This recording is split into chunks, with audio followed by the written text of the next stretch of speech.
Question है missing number का। यहाँ पर प्रश्न में 3 आकृतियाँ दी हुई है, त्रिभुज की आकृति, और आप देखिए कि यहाँ पर शीर्ष पर 2 अल्फ़ाबेट लिखे हुए हैं और एक शीर्ष पर यहाँ पर संख्या लिखी हुई है।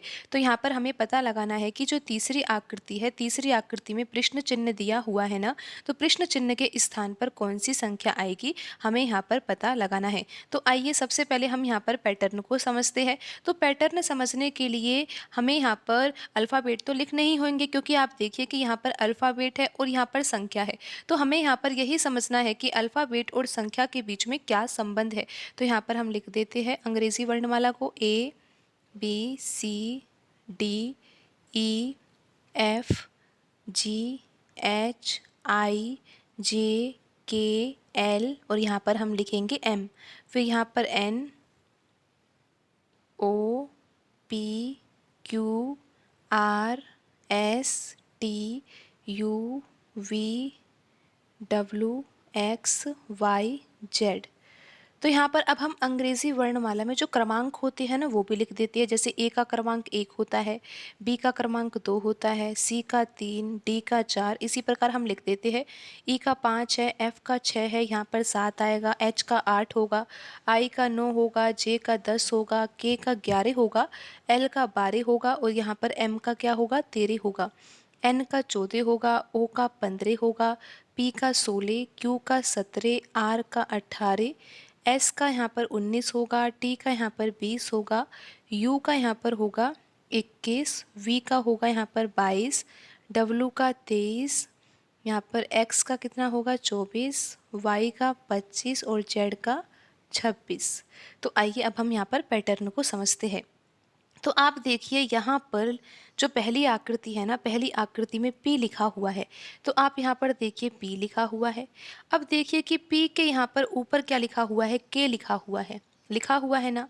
तो यहाँ पर P के यहाँ पर ऊपर क्या लिखा हुआ है, K लिखा हुआ है, और आप देखिए K का क्रमांक क्या है, यहाँ पर 11 है। आप एक बार फिर से समझिए कि यहाँ पर किस तरह से आपको यहाँ पर पैटर्न समझाया जा रहा है। यहाँ पर P लिखा हुआ है, तो आप देखिए यहाँ पर P लिखा हुआ है, लेकिन आप देखिए कि P के ऊपर सीध में क्या है, K लिखा हुआ है, और K का क्रमांक 11 है। तो आपको यहाँ पर क्या लिखना है, 11 लिखना है। फिर देखिए जो X है ना, X के यहाँ पर सामने यानी कि ऊपर की तरफ क्या लिखा हुआ है, C लिखा हुआ है, और C का क्रमांक क्या होता है, 3 होता है। तो अब जब आपने 11 और 3 लिख ही दिया है, तो 11 और 3 का तो 33 से संबंध है। कैसे है, अगर 11 का गुणा 3 से किया जाता है तो 33 आ जाता है। तो आप यहाँ पर समझ गए ना कि किस तरह से यहाँ पर पैटर्न लग रहा है। अभी हम यहाँ पर पैटर्न की जांच भी करते हैं। तो आप देखिए यहाँ पर जी लिखा हुआ है, तो यहाँ पर जी है। फिर आप यहाँ पर इस तरह से कर सकते हो। फिर देखिए यहाँ पर जी है, और जी के नीचे देखो टी लिखा हुआ है ना, और टी का क्रमांक क्या है, 20 है ना, तो यहाँ पर हमें 20 लिखना है। फिर देखिए यहाँ पर वी है, और वी का देखिए क्रमांक तो 22 है, लेकिन हमें वी का क्रमांक थोड़ी लेना है। यहाँ पर वी के ऊपर देखिए क्या लिखा हुआ है, ई लिखा हुआ है, और ई का क्रमांक 5 होता है, तो यहाँ पर हमें 5 लेना है।